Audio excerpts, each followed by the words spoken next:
So you don't view the Nazis as a personal threat now or in any immediate future in America? Yes, I do.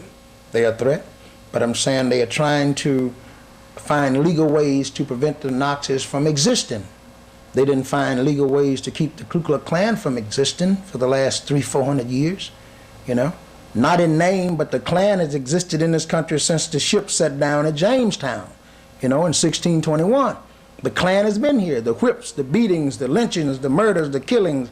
And if you would go around, you'd go right downtown and walk down the street and just get you a truckload of criminals and haul them off to jail. Because these are the people who allowed and participated in the greatest Holocaust, the Holocaust of slavery, the Holocaust of political oppression, the Holocaust of economic deprivation, the Holocaust of all kind of mental and enslavement of our people for so many years. And now the schools are closed. Look at the University of Chicago. You find out how many black men are in the University of Chicago, sitting right on the fringe, exactly, precisely on the fringe of a black community where they have removed hundreds of thousands of black men by reason of arson and others. They go in and condemn the buildings and tear them down, and they're bringing the white people back in the area, pushing the blacks out. Now, who stands between that? Little organizations like TWO, who doesn't tell the truth that the University of Chicago and the city, the University of Chicago and the city of Chicago are in collusion to remove the incorrigibles, as Leon Finney called them, away from that area so it can be inhabited by white people from around the world who can afford to pay for that school. That school should guarantee that at least 20% black students are there, even if they have to go through remedial courses to stay there and to learn and to participate in that university. That's a Holocaust. How does one go about dealing with the Nazi problem? How does one go about dealing with the Nazi problem here in Chicago? They would go about dealing with it firmly. If they had dealt with it in terms that they couldn't throw at niggers, they wouldn't be attempting to get the Jews. But you see, because they allowed them to attack what they call the niggers, the African American people, they've gone further because they got a few fanatical children who say that, well, we got away with beating the niggers and bombing and burnings and cutting one boy's, this Ellington kid, cut his entrails out, you know, 26 stabs in the stomach in that area at Holy Cross Hospital. And if we can get away with that now, we can go for the next niggers. We'll go for the Jews, you see. But it won't work because the Jews got the money to sway all of those so-called black leaders and put them in line because they know where their help come from and they know where their salaries come from. So they won't take that same idiotic, stupid position that you just don't stand up against terrorism wherever it raises its ugly head. If it comes up in Marquette Park, men stand up against it. Why did they send men to Cambodia? Why did they send men to Vietnam? And the same men can't stand up in Marquette Park. The preachers in this city, especially the black preachers, they should be put in a bag and they should be put in some concentration camp because they didn't speak out, they didn't pay a penny to oppose it. And many men have been beaten and hurt and seriously injured in that community, even sheriffs. Chicago Tribune has proposed that a deal should be made with the Nazis, that if they called off their march in Skokie and be allowed to demonstrate in Marquette Park or any other park of city of Chicago, what would be your attitude toward this kind of compromise?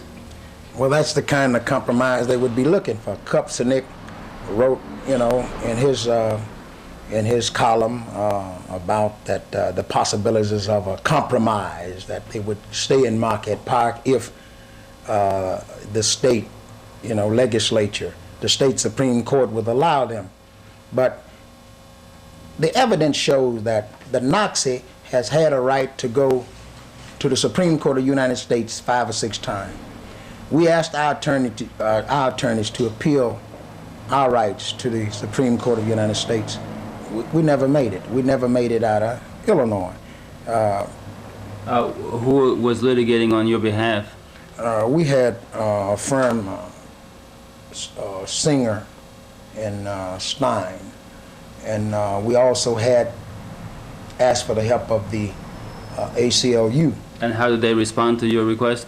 The ACLU responded positively in that they were getting such an ugly black eye, so to speak, for representing the Nazis. They wanted to find another little group to represent that would give them a kind of moderate position. So they would take the lesser of two evils, the King Coalition, and they would represent us also to show that show their supporters that they weren't just for the Nazi, they were standing up for anybody's rights. Well, they've been catching a lot of hell because of their representation for the Nazis.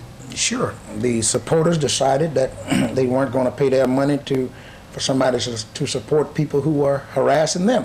And I have a serious cold, I guess you see that. But anyway, the position is dollars and cents, not the rights and integrity, the moral and spiritual rights of people.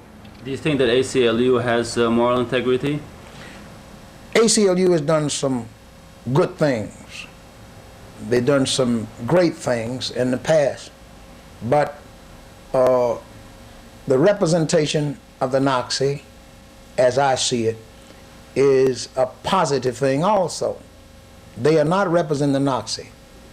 The ACLU, in my opinion, is standing up for that thing they call the First Amendment and the 14th Amendment, which give all men that right to peacefully protest.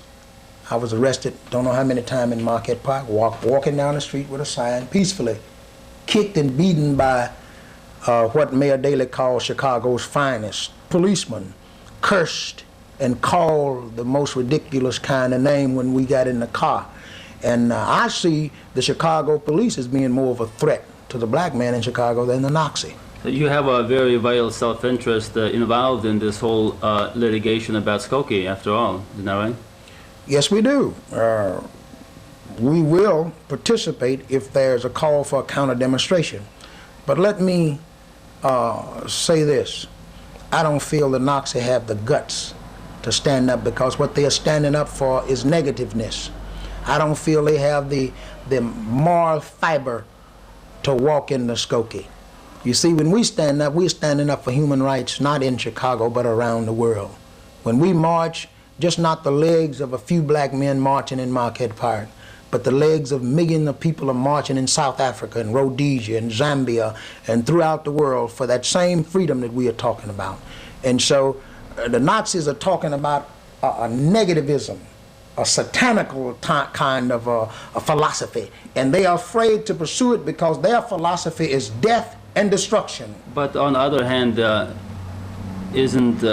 there's two moral forces in the world from a Christian point of view. There's the good and the evil, and the good has moral drive, but in the idea of the devil also has moral drive. And why would you say that the Nazis do not have the guts to stand up and march into Skokie? You will find the devil never has had the moral integrity, nor the backbone to stand up to righteous people, whether they had guns or no guns, and face them in righteous indignation. You will find that the Nazi would back down because their whole philosophy is warped, not just in Marquette Park or in America, but in the world. The people in the world will rise up against it, as I told Frank Collins personally, and smash them.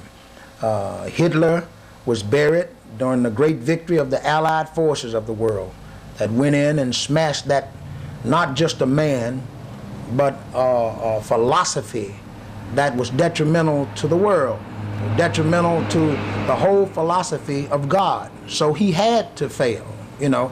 But he came within a hair of winning. The devil might always seem to come within a hair, but they never win. The devil cannot win. The evil philosophy of the devil will fail. And not because of the Allied forces were so powerful.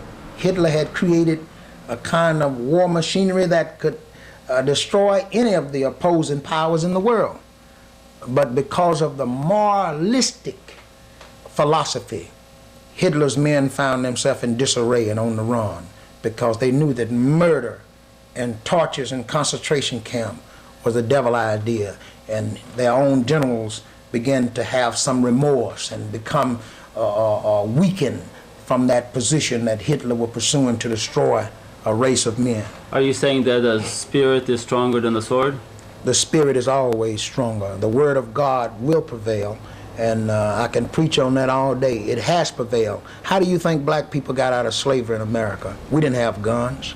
Do you think that Lincoln would have put the forces of his brothers against his other brothers in the South just to free 5 or 6 million black slaves? No.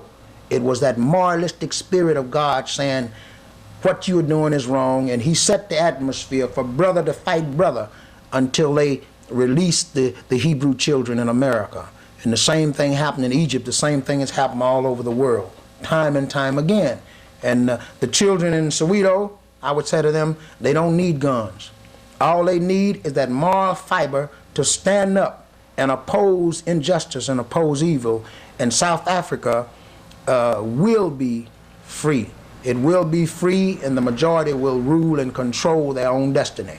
You have been involved in a number of marches here in Chicago, and you have quite a lot of experience in it, and you understand the dynamics of a situation, the way it builds up.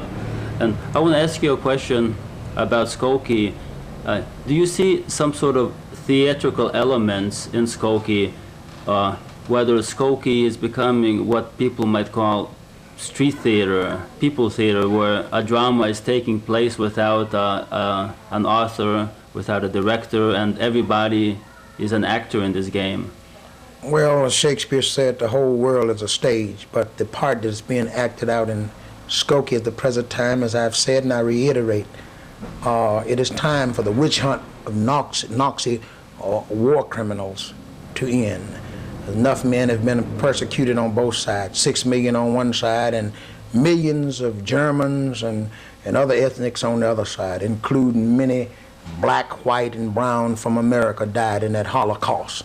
So we just can't think specifically about the 6 million Jews, but we think about all of the American boys who were killed, all the German boys who were killed, who were misled by that devil, that satanical philosophy.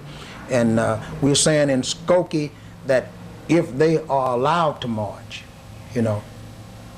specifically to maintain and to uphold that First Amendment, that same amendment they tried to use against Dr. King and against all other black men, Paul Robeson and everybody.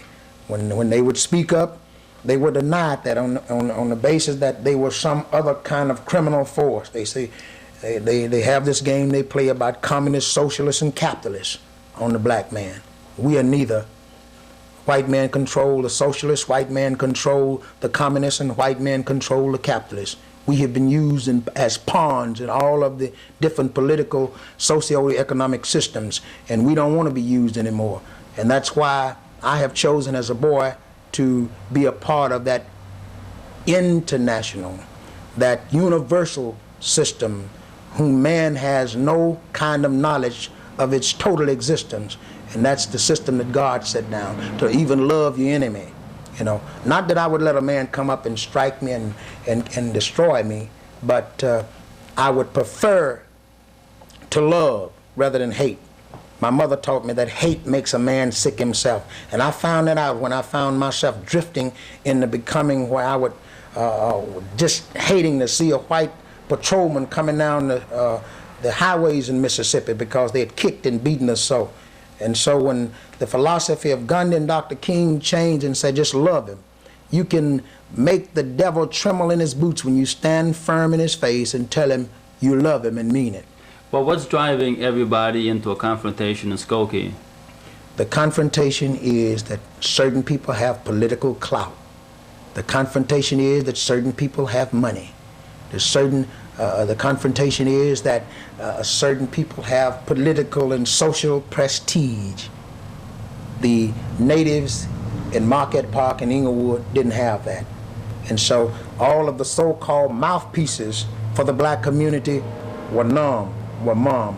The Charles Chews, the Partees, the Metcalfs, all of them. If you find anywhere in the paper anywhere on record where either of these so-called powerful politicians condemned this beatings, the maimings, the bombing, the turning over of cars, the attacks.